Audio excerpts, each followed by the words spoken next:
Good morning, everyone. A good Erev Shabbos. We are continuing here in KITZUR HILCHOS Shabbos. We're in the laws of schita, of squeezing fruit juice out of the fruit itself. And we spoke about yesterday the idea that if you're squeezing the juice of the fruit onto oichel, onto food, then that's something that is permissible. And now he has the famous schitas limonim, squeezing lemons. A very common thing. People like to squeeze lemons onto their salad on Shabbos.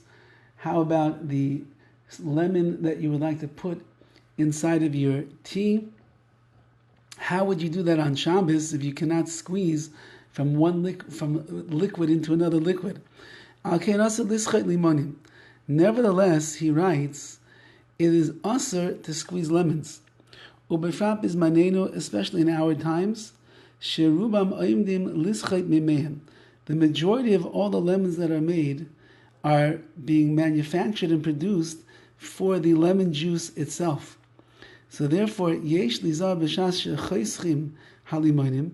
person must be very careful at the time that they cut the lemon. Or any other fruit where you're not allowed to squeeze out the juice. You should not cut the lemon on top of a vessel,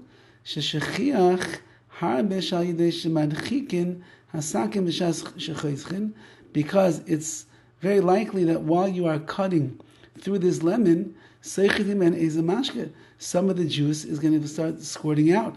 Go try this at home and do an experiment and you'll see that it's true. And the only way that you could cut the lemon, if it's going to produce its juice, is if the juice ends up getting lost. Now, if you're cutting it into a kli, for a bowl or a cup or something of like that nature, so then you're capturing the liquid, and that would be an issue. So to cut it onto, let's say, a cutting board, where it's the water, the juice over there really is ibud, I would imagine, it's getting lost, that would be okay. But to cut into a cup, a bowl, even a plate or something of that nature, that would be an issue. It sounds like over here, even if you cut on the countertop, that would be even better. If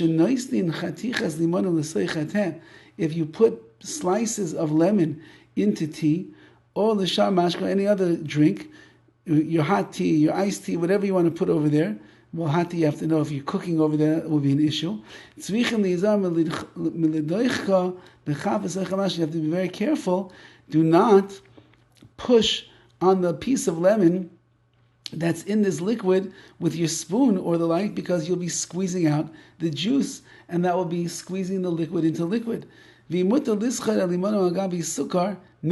here's the famous shaila that we have.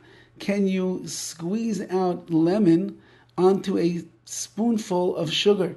And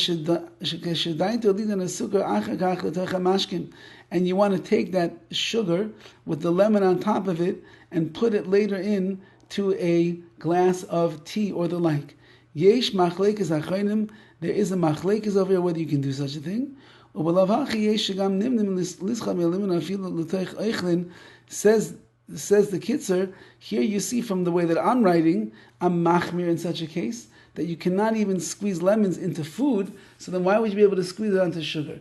Now, this is very difficult to understand that he's writing, because the prevailing minhag that we have is that we in fact do squeeze lemons directly onto food, which means you could squeeze lemons onto your salad, you could squeeze lemon onto the food per se of your fish. You're serving fish, and not everybody likes fish the way that it is. They prefer to have lemon squeezed on top. You could squeeze it because that's mashka, that's the liquid going onto eichim, onto food.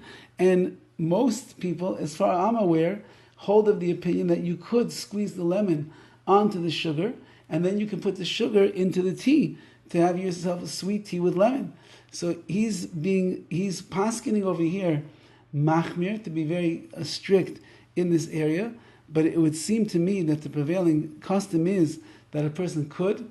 I will look further into the halacha over here to see what some of the other poskim say, but this is coming as a chiddush to be so machmir, to be so strict, when it seems to be that the olam, as we call it, the world of Torah observant Jews in general, does squeeze lemons. So we have to investigate a little bit more.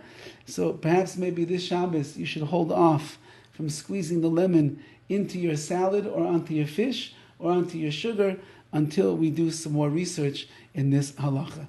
Have a wonderful day.